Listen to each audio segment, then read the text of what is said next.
নমস্কার বন্ধুরা, রুচির কিচেনে সবাইকে স্বাগত জানাই। আজ নিয়ে এসেছি কুমড়োর নিরামিষ। কুমড়োর এই নিরামিষ ভাত, রুটি, লুচি, পরোটা সব কিছুর সঙ্গে খেতে দুর্দান্ত লাগে। চলুন রেসিপিটা দেখে নেওয়া যাক, আশা করি ভালো লাগবে। প্রথমেই দেখুন, এখানে আমি মিডিয়াম সাইজের একটা কুমড়ো নিয়েছি।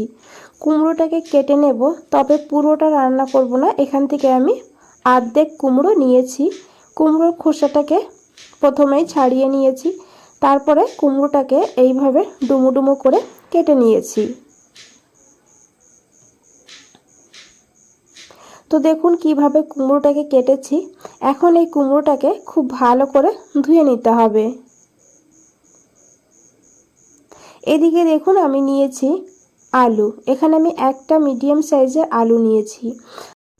কুমড়োর তুলনায় আলুর পরিমাণটা কম নিতে হবে।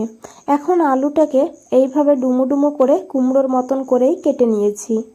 দেখুন এইভাবে আলু কুমড়োটাকে খুব ভালো করে ধুয়ে নিয়েছি। এদিকে একটা কড়াই বসিয়ে দিয়েছি। কড়াইটা খুব ভালো করে গরম করে নিতে হবে। তারপরে গ্যাসের ফ্লেমটা একদম লোতে দিতে হবে। তারপরে এখানে শুকনো লঙ্কা, অল্প করে একটু দিয়েছি পাঁচফোড়ন, 1/4 চামচ মতন পাঁচফোড়ন দিয়েছি, আর 1/2 চামচ দিয়েছি গোটা জিরা। এখন এই মশলাটাকে 15 থেকে 20 সেকেন্ড এইভাবেই ভেজে নেব। তবে খেয়াল রাখবেন মশলাটা যেন পুড়ে না যায়, কালো হয়ে না যায়, তখন কিন্তু খেতে ভালো লাগবে না, তেতো লাগবে। এইভাবে মশলাটাকে ভেজে নিতে হবে। দেখুন হালকা কালার চেঞ্জ হয়েছে আর সুন্দর একটা গন্ধ বেরিয়েছে। এখন এই মশলাটাকে তুলে নিতে হবে, নামিয়ে নিয়ে ঠান্ডা করে নিতে হবে। এই কড়াইতেই আমি দিয়েছি 2 চামচ সর্ষের তেল। রান্নাটা অবশ্যই সর্ষের তেলেই করবেন। সাদা তেলেও করা যাবে, তবে সর্ষের তেলে করলে স্বাদটা বেশি ভালো হবে। তেলটা খুব ভালো করে গরম করে নিতে হবে। তারপরে এখানে দিতে হবে অল্প করে একটু লবণ। তারপরে এখানে দিয়েছি অল্প করে একটু হলুদের গুঁড়ো। এখন দিয়ে দিতে হবে এখানে কেটে রাখা আলুগুলো।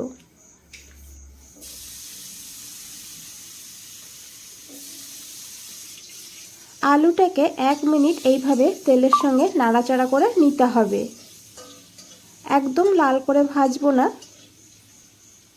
তো দেখুন এইভাবে খুব ভালো করে একটু নাড়াচাড়া করে নিয়েছি। এখন এখানে দিয়ে দিয়েছি কেটে রাখা কুমড়ো। এখন কুমড়োটাকে খুব ভালো করে ভেজে নিতে হবে। এখানে কুমড়োটা ভাজা হোক, এদিকে দেখুন যে মশলাটা ভেজে রেখেছি সেই মশলাটা কিন্তু ঠান্ডা হয়ে গিয়েছে, ভাজা মশলা। এখন এই মশলাটাকে গুঁড়ো করে নেব। একটা মিক্সচার গ্রাইন্ডার নিয়ে নিয়েছি। প্রথমেই এইভাবে গুঁড়ো করে নিয়েছি মশলাটাকে, দেখুন। এখন এই মশলার মধ্যে দিয়ে দিয়েছি কিছু বাদাম। এখানে আমি 1 মুঠ চীনা বাদাম নিয়েছি। বাদামটাকে শুকনো খোলায় ভেজে তারপরে বাদামের খোসাটা তুলে নিয়েছি। আপনারা চাইলে বাজারে যে কেনা বাদাম পাওয়া যায় সেই বাদামটাও ব্যবহার করতে পারেন। বাদামটাকে দিয়ে দিয়েছি। এখন মিক্সচার গ্রাইন্ডারটা একবার ঘুরিয়ে নেব, একদম কিন্তু পাউডার বানাবো না। দেখুন আধ ভাঙা করে নিয়েছি। কিছুটা বাদাম একদম গুঁড়ো হয়ে গিয়েছে, কিছুটা বাদাম কিন্তু আস্তই আছে। এইভাবে বাদামটাকে গুঁড়ো করতে হবে। মশলাটাকে বানিয়ে ঢেকে রেখে দিতে হবে, না হলে ফ্লেভারটা বেরিয়ে যাবে। এদিকে বন্ধুরা আলু কুমড়ো ভাজা হয়ে গিয়েছে, এখন তুলে নিতে হবে। তো দেখুন আলু আর কুমড়োটাকে নামিয়ে নিয়েছি। এই কড়াইতে আমি আরও 2 চামচ সর্ষের তেল যোগ করে দিয়েছি।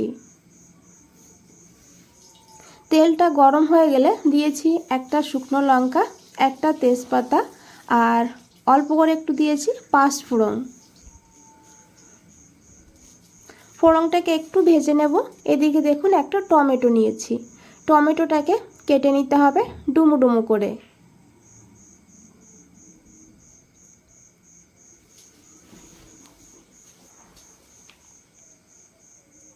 ফোড়নটা এখানে ভাজা হয়ে গিয়েছে। এখন এই ফোড়নের মধ্যে দিয়ে দিতে হবে কেটে রাখা টমেটো।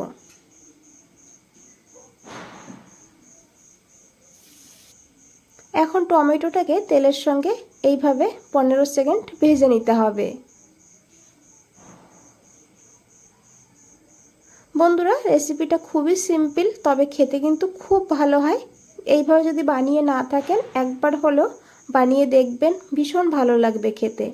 তো দেখুন এখানে আমি দিয়ে দিয়েছি কুড়ানো আদা 1 চামচ, দিয়েছি অল্প করে একটু হিং। এখন দিয়ে খুব ভালো করে আদাটাকে ভেজে নিয়েছি, আদার কাঁচা গন্ধ যেন না থাকে সেইভাবে। এখন এখানে দিয়ে দিতে হবে পরিমাণ মতন লবণ, তবে লবণটা একটু কম দিয়েছি যতটা প্রয়োজন তার থেকে, কেন সেটা পরে বলবো। তারপরে দিয়েছি এখানে 1/4 চামচ হলুদের গুঁড়ো, 1/2 চামচ কাশ্মীরি লঙ্কার গুঁড়ো, এতে কিন্তু কালারটা ভালো হবে, ঝাল হবে না। আর তারপরে দিয়েছি এখানে 1/2 চামচ ধনিয়ার গুঁড়ো আর 1/2 চামচের একটু কম জিরের গুঁড়ো। ধনিয়ার গুঁড়োটা একটু বেশি দিতে হবে, তার তুলনায় জিরের গুঁড়োটা একটু কম দিতে হবে। এখন মশলাটাকে খুব ভালো করে ভেজে নিতে হবে। এই গুঁড়ো মশলাটা পুড়ে না যায় তার জন্য এখানে আমি একটু জল ব্যবহার করব। জলটা দিয়ে এখন খুব ভালো করে মিশিয়ে নিতে হবে। তারপরে ঢাকা দিয়ে লো ফ্লেমে 2 মিনিট রেখে দেব। 2 মিনিট পর ঢাকনাটা সরিয়ে নিয়েছি। দেখুন মশলাটার কালারটা কত সুন্দর হয়েছে। এইভাবে মশলাটাকে ভালো করে কষিয়ে নিতে হবে। তারপরে এখানে দিতে হবে ডাল। এখানে আমি 1 মুঠ ছোলার ডাল 2 ঘন্টা আগে ভিজিয়ে রেখেছিলাম। ডালটা বেশ ভালোভাবে ভিজে গিয়েছে। এখন এই ডালটাকে দিয়ে খুব ভালো করে মিশিয়ে ঢাকা দিয়ে 2 মিনিট রেখে দিয়েছি। 2 মিনিট পর ঢাকনাটা তুলে নিয়েছি। এখন একবার খুব ভালো করে মিশিয়ে নেব। এতে কিন্তু মশলাটাও ভালোভাবে কষানো হয়, আবার ডালটাও ভাজা হয়ে যায়। এখন এখানে দিয়ে দিতে হবে ভেজে রাখা আলু আর কুমড়ো, দিয়ে খুব ভালো করে মশলার সঙ্গে আবারও 2 মিনিট কষিয়ে নিতে হবে। বন্ধুরা, নিরামিষ রান্না এইভাবে একটু কষিয়ে কষিয়ে রান্না করলে স্বাদটা কিন্তু দুর্দান্ত হয়। তো দেখুন মশলার থেকে তেল ছেড়ে দিয়েছে, দেখে বোঝাই যাচ্ছে। এখন এখানে দিতে হবে গরম জল। এখানে আমি এই বাটির 1.5 বাটি গরম জল ব্যবহার করেছি। এখন খুব ভালো করে মিশিয়ে নিতে হবে। তারপরে এখানে দিতে হবে 2টো কাঁচা লঙ্কা।